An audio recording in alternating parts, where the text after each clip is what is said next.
नमस्कार दोस्तों, कैसे हैं आप सब लोग। उम्मीद करती हूँ आप सब लोग कुशल मंगल होंगे। आज मैं आपको भगवान को पाने का सरल मार्ग बताने जा रही हूँ। तो चलिए शुरू करते हैं। एक गांव में एक बूढ़ी माई रहती थी। माई का आगे पीछे कोई भी नहीं था, इसीलिए बूढ़ी माई बेचारी अकेले ही रहती थी। एक दिन उस गांव में एक साधु आया। बूढ़ी माई ने साधु का बहुत ही प्रेम पूर्वक आदर सत्कार किया। जब साधु जाने लगा तो बूढ़ी माई ने कहा, महात्मा जी, आप तो ईश्वर के परम भक्त हैं। ऐसी कृपा करके मुझे आशीर्वाद दीजिए जिससे मेरा अकेलापन दूर हो जाए। मैं अकेले रह रह के पूरी तरह ऊब चुकी हूँ। साधु ने मुस्कुराते हुए अपनी झोली में से बाल गोपाल की एक मूर्ति निकाली और बुढ़िया को देते हुए कहा, माई, ये लो आपका बालक, इसको आप अपने बच्चे की तरह पालन पोषण करना। बुढ़िया माई बड़े लाड़ प्यार से ठाकुर जी का लालन पालन करने लगी। एक दिन गांव के कुछ शरारती बच्चों ने ऐसा देखा कि माई मूर्ति को अपने बच्चे की तरह लाड़ कर रही है। नटखट बच्चों को माई से हंसी मजाक करने की सूझी।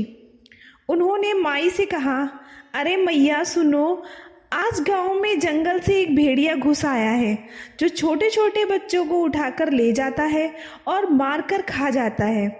तुम अपने लाल का ध्यान रखना, कहीं भेड़िया इसे उठाकर ना ले जाए। बुढ़िया माई ने अपने बाल गोपाल को उसी समय कुटिया में विराजमान किया।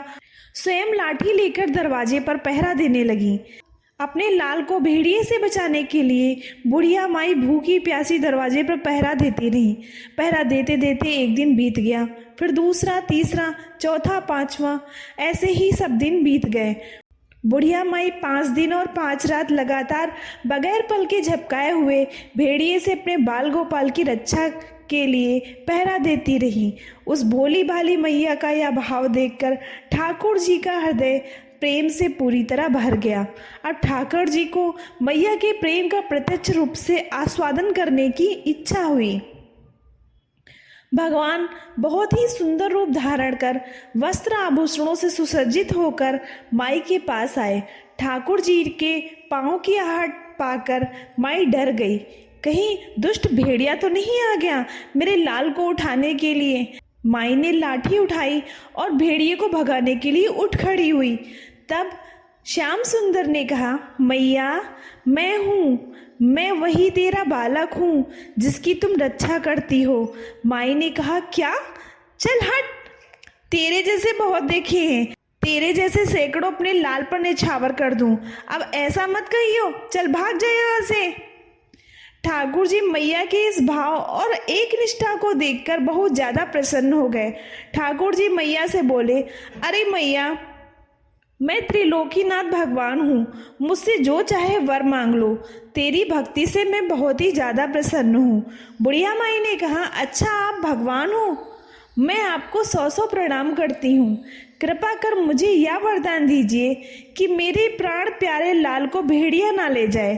अब ठाकुर जी और ज़्यादा प्रसन्न हो गए और बोले, तो चल मैया, मैं तेरे लाल और तुझे अपने निज धाम लेकर चलता हूँ, वहाँ भेड़िए का कोई भय नहीं होगा। इस तरह प्रभु बुढ़िया माई को अपने निज धाम ले गए।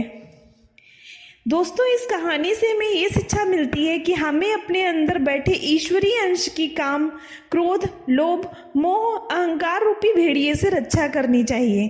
जब हम पूरी तरह से तन्मय होकर और पवित्र भाव से शांति से रक्षा करते हैं तो एक न एक दिन ईश्वर हमें दर्शन जरूर देते हैं। भगवान को पाने का सबसे सरल मार्ग यह है कि भगवान को प्रेम करो, निष्काम प्रेम, जैसे बुढ़िया माई ने किया। धन्यवाद।